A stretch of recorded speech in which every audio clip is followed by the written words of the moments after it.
ہر امت کے لیے اللہ تعالیٰ نے عمل رکھا ہے وہ کوئی معمولی عمل نہیں ہو سکتا. اس کی جزا کیا ہے وہ اللہ رب العالمین بندے کے خلوص کے حساب سے بندے کو عطا فرمائے. جتنا خلوص ہوگا، جتنا اس عمل کے کرنے کے اندر اس کا خلوص ہوگا، نیت اچھی ہوگی، اتنا ہی اللہ اس کو قیامت میں اس کا اجر عطا فرمائیں گے. ہمیں احادیث کے اندر اس کا اجر جو بیان ہوا ہے وہ نہیں ملا کہ حدیث میں اللہ کے رسول صلی اللہ علیہ وسلم کی طرف سے اس کا کوئی عمل بیان کیا گیا ہو، کوئی اجر بیان کیا گیا ہو. اگر کوئی صحیح سند سے ایسی روایت اس کی فضیلت میں ملے گی تو انشاءاللہ تعالی اللہ کے فضل سے آپ کو ضرور سنائی جائے گی. بلکہ ابھی تک میری طرف میں ایسی کوئی مجھے نہیں ملی جو میں قربانی کی فضیلت کے اوپر آپ کو بیان کر سکوں. اتنا عظیم عمل ہے تو اس کے کرنے کے مقاصد بھی بڑے عظیم ہیں. پہلا مقصد ہے کہ انسان اس کے ذریعے سے اللہ تعالیٰ کا قرب حاصل کرتا ہے. سیدنا ابراہیم علیہ السلام نے جب اس عمل کو اختیار کیا تو اللہ تعالیٰ نے انہوں کے اس عمل کو پوری دنیا کے لیے لازم قرار دیا کہ اب بعد میں آنے والے آپ اس عمل کو اختیار کریں. اللہ رب العالمین نے انہیں اپنا خلیل بنا دیا. اللہ رب العالمین نے انہیں پوری کائنات کا امام بنا دیا. تو اس لیے قربانی اس کے ذریعے سے آپ اللہ تعالیٰ کا تقرب حاصل کر سکتے ہیں، اللہ تعالیٰ کا قرب حاصل کر سکتے ہیں. اس قدر یہ عظیم عمل ہے. دوسرا مقصد ہے اس کا تقوی کا حصول. جتنے بھی شریعت نے عمل ہمیں کرنے کے حکم دیے ہیں، ہر عمل کے پیچھے کوئی نہ کوئی مقصد ضرور ہے. اسی طرح قربانی بھی وہ عظیم عمل ہے کہ جس کے کرنے کے پیچھے بڑے مقاصد ہیں. ان میں سے ایک مقصد یہ بھی ہے کہ انسان متقی اور تقوی والا بنے. انسان کے دل میں اللہ تعالیٰ کا ڈر اور خوف پیدا ہو جائے. قرآن مجید نے حکم دیا لن ینال اللہ لحومها ولا دماؤها ولکن ینالہ التقوی منکم.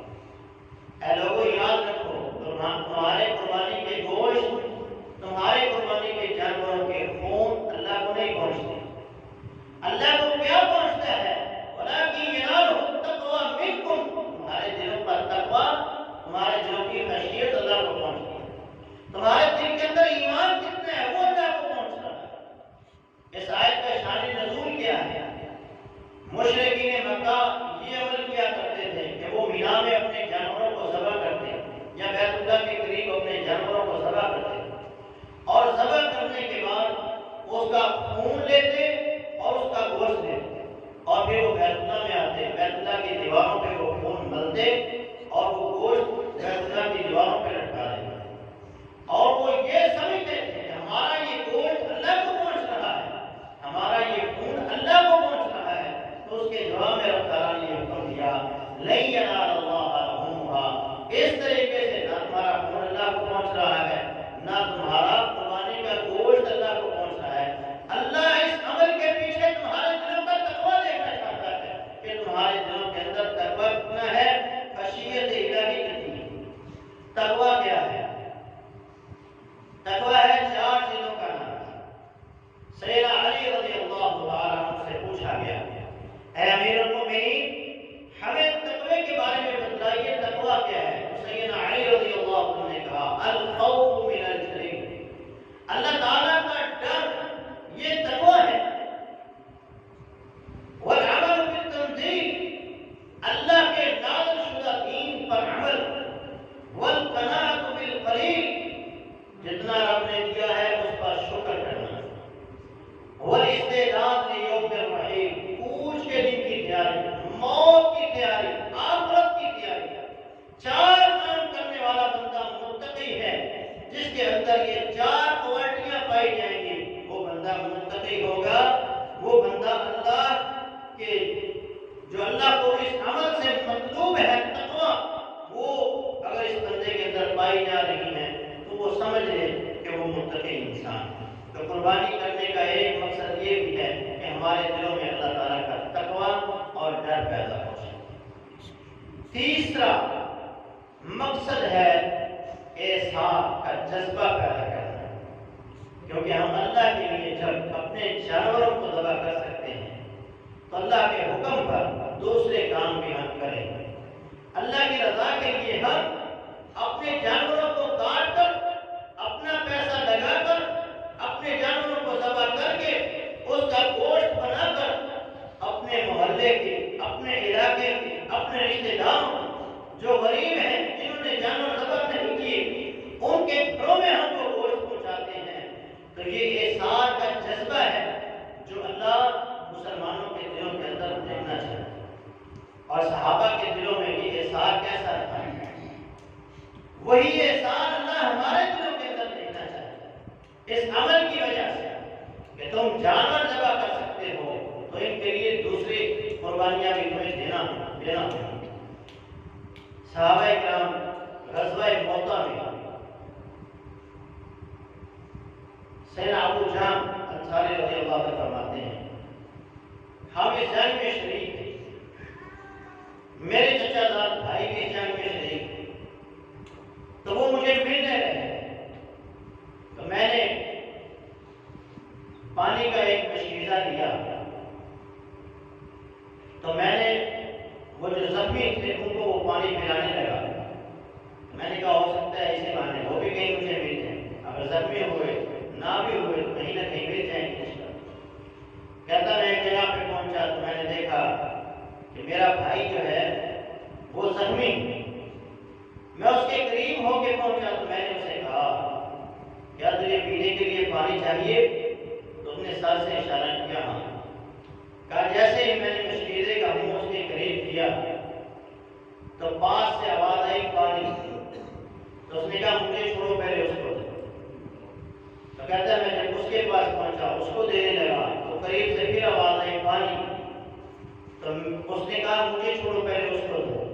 کہا جب میں اس کے پاس پہنچا تو اللہ کو پیارا ہو چکا تھا. میں واپس دوڑ کے پہلے ایک دوسرے کے پاس آیا تو وہ بھی اللہ کو پیارا ہو چکا تھا. میں اپنے بھائی کے پاس آیا تو وہ بھی اللہ کو پیارا ہو چکا. یہ احسان کہ اپنی ذات پر اپنے دوسرے مسلمانوں کو ترجیح دینا، خود بھوکے رہ کر دوسروں کو کھلانا، یہ قربانی کے مقاصد میں سے ہے.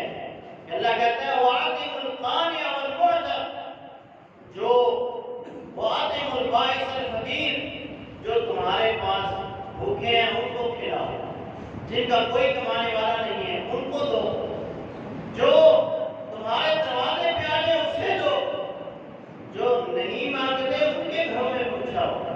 تو یہ قربانی کے مقاصد ہیں کہ آپ اپنے جانور کو اپنے پیسے سے ذبح کر کے آپ اپنے مسلمان بھائیوں کو، اپنے محلے کے رہنے والوں کو، اپنے دوستوں کو جن کے پاس گوشت نہیں ہے، جو سال ہر سال جو پورا سال گوشت نہیں کھاتے ان کے گھروں میں یہ گوشت پہنچاؤ.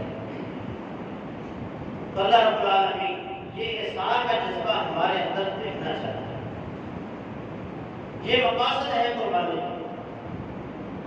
اتنے عظیم مقاصد والا عمل جو ہے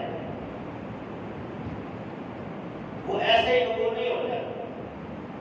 اس کی قبولیت کے لیے بھی شرائط. جس طرح ہم قربانی کا جانور لینے کے لیے جب جاتے ہیں تو اس کے اندر پوری شرائط دیکھتے ہیں. یہ لنگڑا تو نہیں، یہ کانا تو نہیں، یہ کان کٹا تو نہیں، اس کے اندر کوئی اور نقص تو نہیں، یہ بیمار تو نہیں. یہ سارے نقص ہم دیکھتے ہیں. کیوں؟ کیونکہ ایسے جانور کی قربانی اللہ قبول نہیں کرے. تو ایسا بندہ جس کے اندر نقص پائے جاتے ہیں اس بندے کی قربانی بھی، اس بندے کا عمل بھی اللہ کے یہاں قبول نہیں ہوتا. پہلا نقص کلمہ پڑھنے والا ہی چاہے کیوں نہ ہو، اگر وہ مشرک ہے، شرک کا ارتکاب کرتا ہے. ہمارے یہاں یہ بڑی بات مشہور ہے کہ نبی اسلام نے فرمایا کہ میں تمہارے اندر اپنے بعد شرک سے نہیں ڈرتا بلکہ شرک خفی سے ڈرتا. اس کا معنی علماء نے غلط بیان کیا اور امت کو گمراہ کر دیا کہ تم لوگ شرک کر ہی نہیں سکتے. کیوں نہیں کر سکتے؟ جب چوری کرنے والا چور ہوگا، جب شراب پینے والا شرابی ہوگا، جب زنا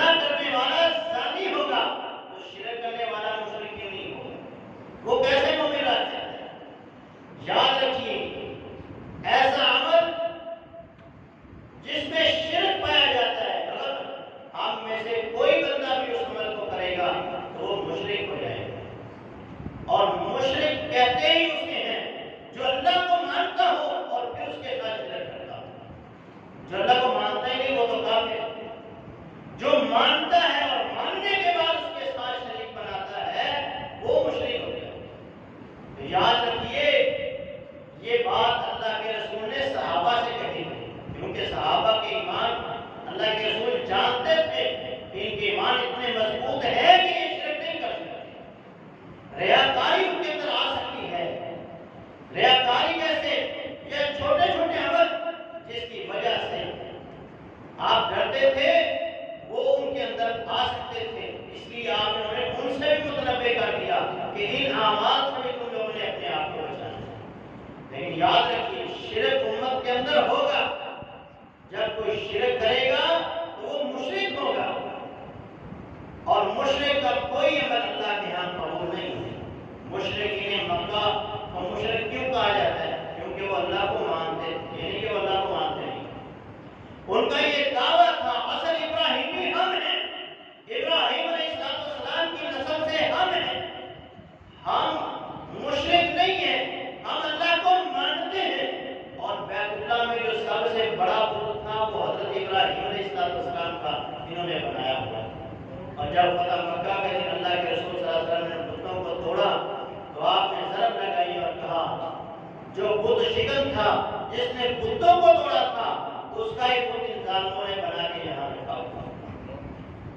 تو یاد رکھیے شرک کرنے والے کا کوئی عمل بھی اللہ کے ہاں قبول نہیں ہوگا۔ اپنے ایمان کو چیک کرتے رہیں، عقیدہ توحید کو پڑھتے رہیں، کتاب التوحید کو پڑھیے، قرآن کے واقعات کو پڑھیے، قوموں کے اندر جو شرک پایا جاتا تھا اس کو پڑھیے کہ ان کے اندر کیا کیا شرک پایا جاتا تھا کہ جس کی وجہ سے اللہ نے انہیں تباہ و برباد کر دیا۔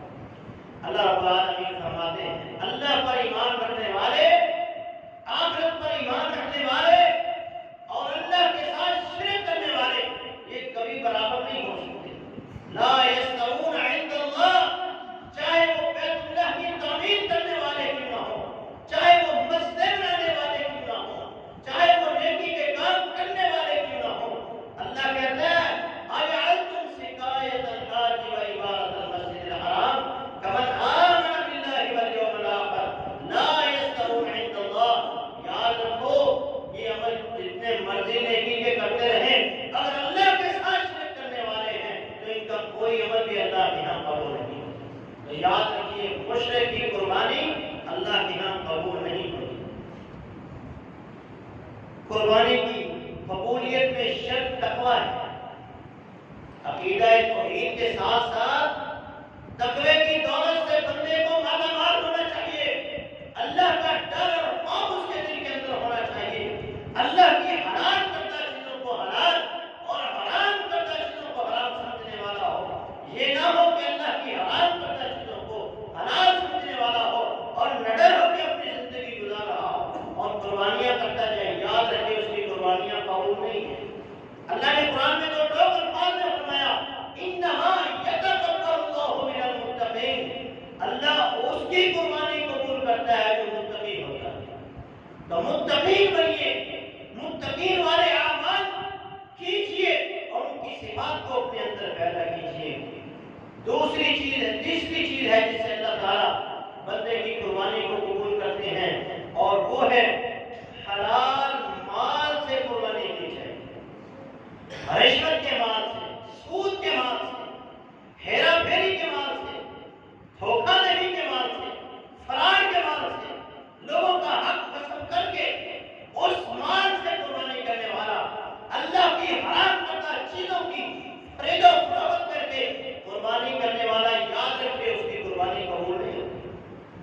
اللہ کے ہاں قربانی اس بندے کی قبول ہے جو محنت اور مزدوری سے، جو اپنی حلال کمائی سے، حلال تجارت سے اللہ کے راستے میں قربانی کرے گا، اس کی قربانی اللہ قبول فرمائے گا۔ آپ نے فرمایا من جمع مال حراما ثم تصدق به، وہ بندہ جو مال جمع کرتا ہے، حرام مال جمع کر رہا ہے پھر صدقہ کرتا ہے، لم یکن له فیہ اجر، اس کے اندر کسی قسم کا کوئی اجر نہیں ہے، وکان اسرہ علیہ، اس کا ثواب ملنا تو دور کی بات ہے، اللہ کے رسول نے فرمایا اس کا گناہ اس کے اوپر ہے۔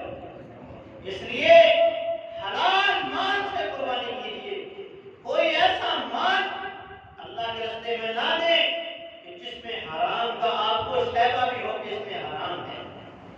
امام بخاری رحمۃ اللہ علیہ کے اس باپ سے کسی نے پوچھا کہ آپ حلال و حرام میں بڑی تمیز کرتے ہیں، تو انہوں نے کہا میں اس قدر اپنے مال پر نظر رکھتا ہوں کہ اگر میرے پاس 20 درہم ہے تو مجھے اس پہ اتنا بھروسہ ہے کہ اس میں سے ایک بھی ایسا نہیں ہے کہ جس میں حرام کا شیبہ پایا جاتا۔ جب انہوں نے اپنے بیٹے کو حلال کمائی کھلائی تو اللہ نے اسے مسلمانوں کا محدثین کا امام بنا دیا اور اس کی لکھی ہوئی کتاب پڑھتا ہے قرآن کے بعد درجہ آتا ہے۔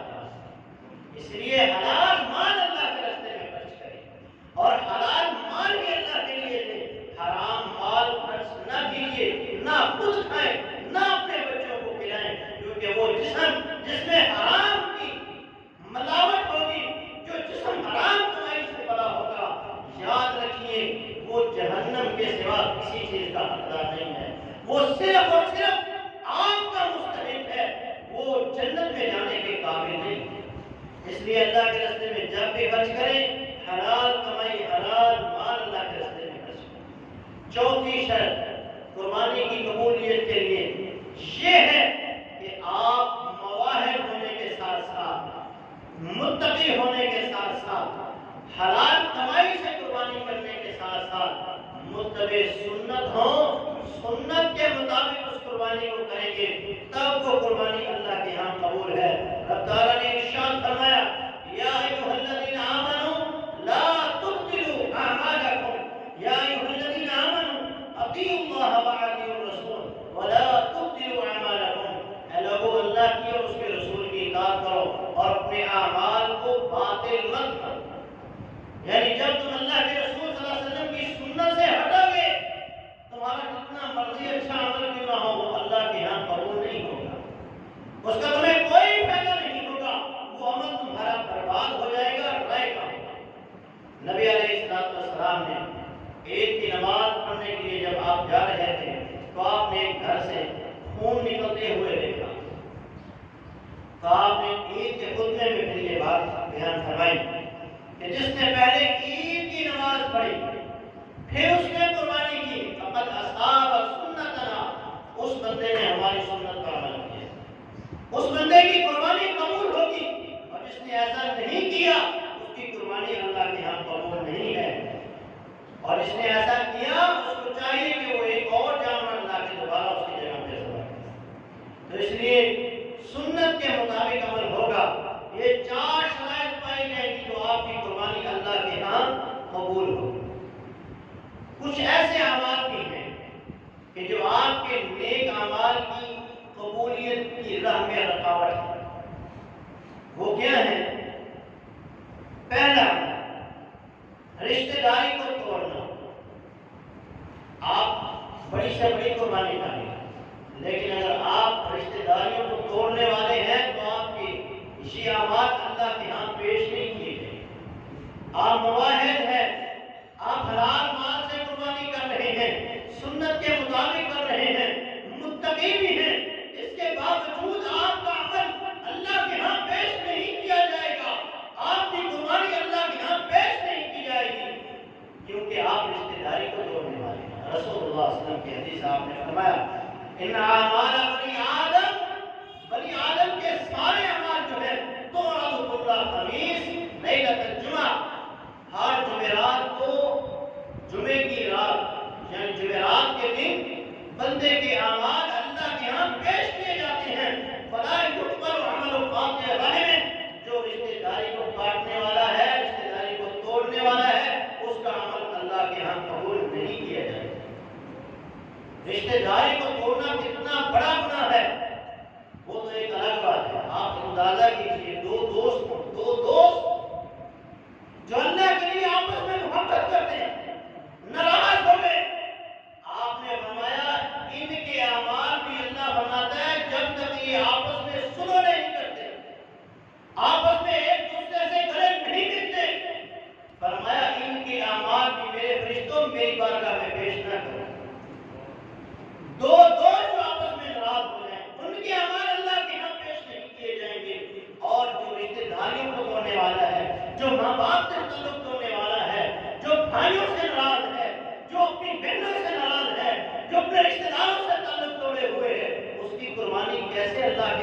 پہنچے گی اور کیسے وہ قبولیت کے درجے کو پہنچے گی۔ 3 بندے اور ہیں جن کے بارے میں آقا علیہ السلام نے فرمایا ان کے اعمال چاہے فردی ہیں چاہے نفلی ہیں کوئی بھی اللہ قبول نہیں کرتا۔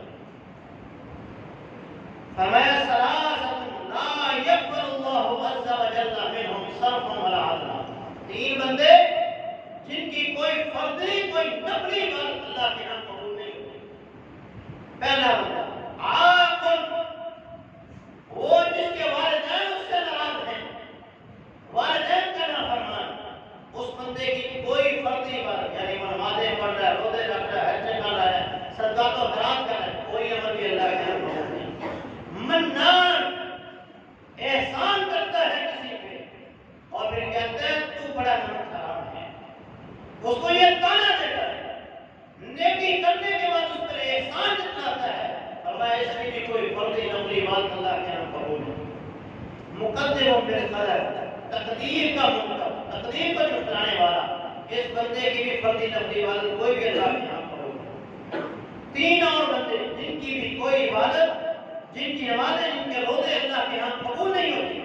السکران، نشئی آدمی جو نشہ طرف نہیں کرتا، جو شراب نہیں چھوڑتا، جو ہیروئن اور چرس نہیں چھوڑتا، اس بندے کی بھی اللہ کے ہاں کوئی عبادت قبول نہیں۔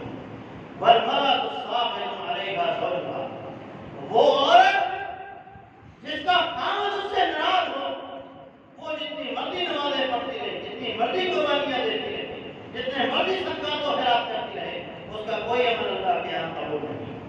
والعبد العابد حتى يرجع، اور وہ غلام جو اپنے مالک کی اجازت کے بغیر بھاگ گیا، اب وہ جتنی مرضی نمازیں پڑھتا رہے، اس کی کوئی نماز اللہ کے یہاں، کوئی عبادت اللہ کے یہاں قبول نہیں ہے، یہاں تک کہ وہ واپس آئے اپنے مالک سے کہے کہ مجھ سے غلطی ہو گئی، مجھے معاف کر دیں، پھر اس کی عبادت اللہ کے یہاں قبول ہوئی۔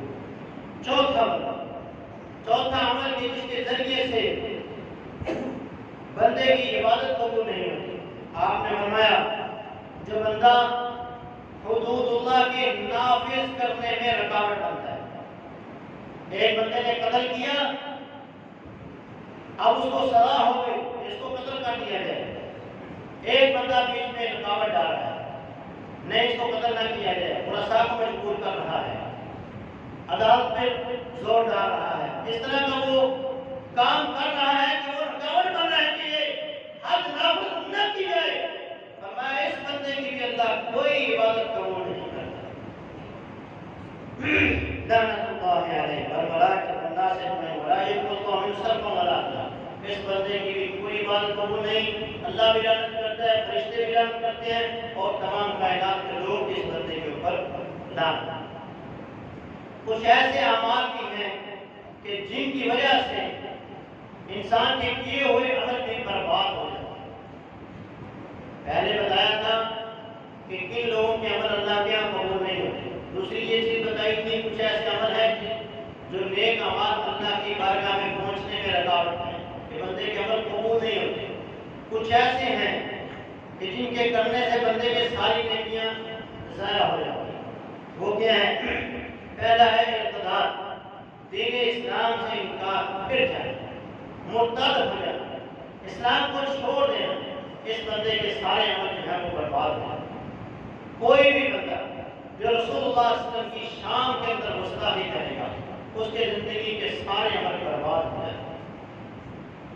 اسی طرح کوئی بندہ الفیہ اللہ کا قسم اٹھا کے کہے کہ اللہ تجھے معاف نہیں کرے گا، اللہ تجھے جہنم میں ڈالے گا، مجھے اللہ جنت میں ڈالے گا، اس بندے کے بھی اللہ سارے عمل برباد کر دیتا ہے اور اسے جہنم کا ایندھن بنا دیتا ہے۔ اسی طرح جو بندہ عصر کی نماز جان بوجھ کر چھوڑ دے، اس کے بھی سارے عمل برباد ہو جاتے ہیں۔ فرمایا من ترک صلاۃ العصر فقد حبط عملہ، جس نے عصر کی نماز کو چھوڑ دیا اس کے بھی سارے عمل برباد ہو۔ تو یہ چند اعمال جو میں نے آپ کے سامنے بتلائے ہیں، قربانی کریں، ضرور کریں اور ان چیزوں کو مد نظر رکھ کے کریں۔ جب آپ ان چیزوں کو مد نظر رکھ کے قربانی کریں گے، یقیناً اللہ تعالیٰ ہماری قربانی کو قبول کرے گا اور وہ شرف قبولیت کو پہنچے گی اور اس کا فائدہ ہوگا۔ اگر ان میں سے جو میں نے آپ کو اعمال بتائے ہیں کوئی بھی ہمارے اندر پایا گیا گیا، ہم جتنی مرضی باتیں کرتے رہیں وہ ساری بیکار ہیں۔ احتیاط پہلے ہے اور اس کے بعد نیک اعمال ہے، اس لیے پہلے احتیاط کیجیے۔ وہ سارے اعمال جو ہیں ان سے اپنے آپ کو بچائیے جو ہماری نیکی کی راہ، قبولیت کی راہ میں رکاوٹ ہیں، ہمارے اعمال کی بربادی کی کا سبب بن سکتے ہیں، ان سے اپنے آپ کو بچانے کی کوشش کریں اور ساتھ ساتھ اچھی نیت رکھ کر نیک اعمال کرتے رہیں۔ انشاءاللہ تعالیٰ ہر عمل کا اللہ تعالیٰ فرمائے گا۔ اقول قولی ھذا استغفر اللہ لی و لکم۔